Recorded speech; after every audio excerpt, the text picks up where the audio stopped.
Dans cette vidéo, je vais t'expliquer pourquoi je regarde plus la télé depuis environ 5 ans et comment ça a transformé ma vie. D'abord, je vais clarifier un point. Quand je te dis que je regarde plus la télé, il faut savoir que j'ai encore un écran de télé, mais j'ai plus d'abonnement aux chaînes de télévision. Souvent, on met la télé en bruit de fond et les programmes sont pas spécialement intéressants, voire même totalement nuls. Mais quand même, ils captent notre attention et nous empêchent de nous concentrer vraiment sur autre chose. Regarder du contenu qu'on a vraiment choisi et qui nous fait plaisir, pour moi, c'est absolument pas un souci. Par contre, regarder un truc en mode zombie dont on se souviendra même plus dans 2 jours, pour moi, là, il y a vraiment un problème. Bien sûr, on peut très bien se détendre devant la télé en regardant un contenu un petit peu plus léger, mais il y a quand même une différence entre choisir un film et puis profiter vraiment du moment et regarder un truc par défaut qu'on nous a servi, et là, une espèce de bouillie cérébrale. Pour moi, c'est vraiment 2 choses différentes. Il y en a qui se retrouvent vraiment dans ce mode pilote automatique, mais moi, ça fait longtemps que ça me fatigue en fait, et du coup que je me suis détachée de la télé aussi pour cette raison. Si tu penses que la télé c'est juste un moyen de se détendre après une journée de travail, détrompe-toi, elle a une immense influence sur tes idées et sur tes opinions. Avec ton abonnement de télé, ton choix de contenu est déterminé par les chaînes auxquelles tu as accès. Et en plus, les horaires des programmes te sont aussi imposés. Donc en fait, tu as l'impression de choisir un programme, mais le timing est déterminé à l'avance et le programme d'ailleurs aussi. Alors oui, bien sûr, tu peux enregistrer un programme à l'avance, mais à un moment donné, tu vas devoir faire le vide sur ta box. Et surtout, tu peux pas revenir à une émission, par exemple, d'il y a 10 ans, sauf si tu l'as enregistré vraiment très à l'avance. C'est sûr qu'avec la télé, t'as plus besoin de choisir. En gros, t'allumes ton écran, tu te mets sur ton canapé et tu manges un petit peu ce qu'on te donne à l'écran. En fait, tu es en train d'apprendre à déléguer tes choix au lieu de sélectionner consciemment ce que tu vas consommer. Tout ce qu'on consomme, ça a une immense importance sur notre bien-être mental et aussi même sur les choix qu'on va prendre dans notre vie. Et là, du coup, tu fais plus du tout attention au contenu que tu regardes et aussi aux idées auxquelles tu t'exposes. Au moins, même si c'est pas parfait, sur des plateformes comme YouTube par exemple ou Netflix, t'as quand même le choix du catalogue qui est vraiment immense et surtout tu peux choisir à quelle heure tu vas regarder quel contenu. Ce qui différencie aussi ce type de plateforme de la télé, c'est que sur Netflix par exemple ou YouTube ou encore Disney+, t'as le choix d'aller vraiment sélectionner ce que tu vas regarder, mais surtout de dire ce que tu n'as pas envie de voir. Après, bien sûr, ça te demande d'avoir une consommation justement active et d'arrêter d'être en mode passif. En plus, il faut dire aussi que les contenus que tu auras avec ton abonnement de télé, ils sont limités aux contenus vraiment mainstream qui sont potentiellement les contenus qui vont faire le plus d'audience. Ça veut dire que si toi t'aimes plutôt des contenus de niche, tu vas devoir payer des bouquets de chaînes supplémentaires et puis autant te dire que c'est pas donné. Et aussi, ça va t'exposer en fait tout le temps à du contenu basique sans grande prétention qui va pas vraiment faire bouger les choses. Personnellement, j'aime pas du tout être limitée dans mes choix de contenu et ce que d'autres peuvent considérer comme un point positif, le fait de pouvoir vraiment consommer ce qui vient sans réfléchir. Pour moi, c'est une aberration. Et en fait, ça nous donne un faux sentiment de confort puisqu'on reste vraiment dans un espèce de cocon où on n'a pas besoin de réfléchir, ça nous vient tout seul. Mais pour moi, c'est ce qui nous met justement dans une cage et qui nous empêche de penser par nous-mêmes. Pour moi, ça fait partie de ces petites choses du quotidien qui nous habituent à ne plus faire des vrais choix et vraiment à se laisser aller au mode pilote automatique.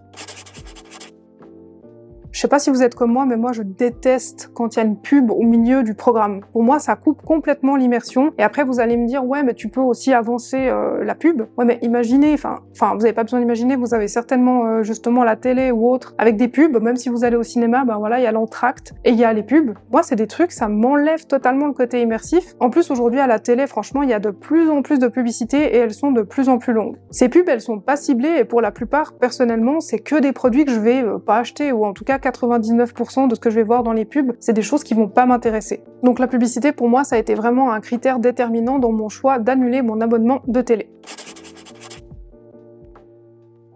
Et là, t'es sûrement en train de te demander, mais du coup, tu regardes quoi? Tu fais quoi? Tu rigoles jamais? Tu te divertis jamais? Justement, je vais vous montrer qu'on peut très bien se divertir sans un abonnement de télé. Pour moi, c'est simple. Tout ce qui concerne les informations, donc les news, ce genre de choses, je regarde en fait au moment où j'ai décidé de regarder les news. Je vais de temps en temps regarder ce qui se passe, sachant que de toute façon, s'il se passe vraiment un gros truc, assez rapidement, on va être au courant. Pour tout ce qui est divertissement, sur notre Apple TV avec mon copain, on a quand même des applications comme Netflix, Amazon Prime, Disney+, et on alterne nos abonnements en fonction de ce qu'on a envie de regarder sur cette période. On regarde surtout YouTube Premium parce qu'il faut savoir qu'aujourd'hui, la plupart des chaînes qui ont des émissions vraiment sympas, elles ont une chaîne YouTube où elles mettent en replay les différents épisodes. Ça veut dire que je peux quand même regarder certains contenus intéressants qui sont sur la télé, mais simplement je peux les regarder quand j'ai choisi de les voir. Et surtout, je peux les regarder sans pub puisqu'avec YouTube Premium, vous n'avez pas de publicité. Il faut dire aussi que la qualité des contenus sur certaines plateformes, ça dépasse quand même largement ce qu'on a à la télé. Pour moi, ces plateformes, elles nous permettent, si elles sont bien utilisées, encore une fois, si elles sont utilisées consciemment, de reprendre son temps et son attention en main. Et moi, c'est pour ça que j'ai choisi plutôt d'avoir une Apple TV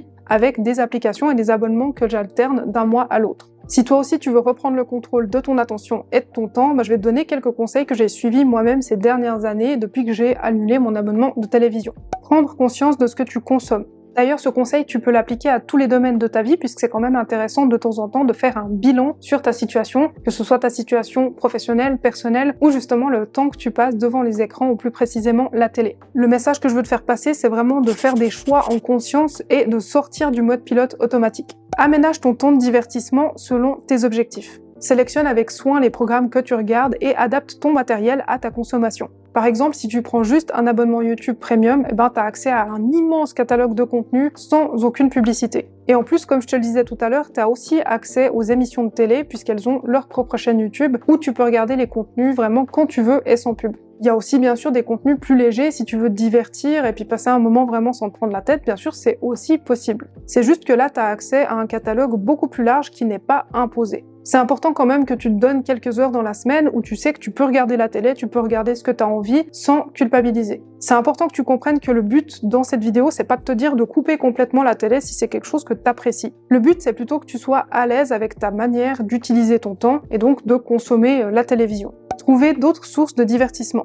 Si tu veux te vider la tête, il y a plein d'autres manières saines de le faire. Déjà, si tu veux rester devant l'écran, tu peux jouer aux jeux vidéo, ça paraît un petit peu paradoxal, mais le jeu vidéo, ça te permet en fait d'utiliser ton cerveau et de développer certaines compétences cognitives que la télé seule ne te permet pas de développer. Si tu veux te détacher des écrans, tu peux aussi lire ou par exemple jouer aux jeux de société ou aller voir tes potes. Avec mon copain par exemple, on a commencé à se renseigner sur les jeux de société et on en a trouvé plein qu'on aime vraiment. Donc n'hésite pas à te renseigner sur d'autres loisirs que tu peux faire chez toi pour te détendre. Le but, c'est simplement de trouver des activités qui te permettent de te vider la tête sans avoir ce côté passif. La plupart des personnes autour de moi comprennent pas comment je peux avoir des compétences en création de sites, en montage vidéo, en rédaction SEO, en tout un tas de trucs comme ça et tout ce qui touche en fait au marketing digital. Mais en fait, c'est simple. C'est juste que j'ai dédié mon temps libre à apprendre ces compétences plutôt qu'à regarder la télé. J'ai simplement aménagé mon temps libre en fonction de ce qui me faisait vraiment plaisir et de mes objectifs personnels. En fait, j'utilise mon écran de télé plutôt comme une fenêtre vers de nouvelles connaissances et pour des moments de plaisir et de divertissement avec des jeux vidéo, des films et des séries que j'ai choisi de regarder et que j'apprécie vraiment. J'ai l'impression aussi que beaucoup de personnes continuent de regarder la télé plutôt par habitude.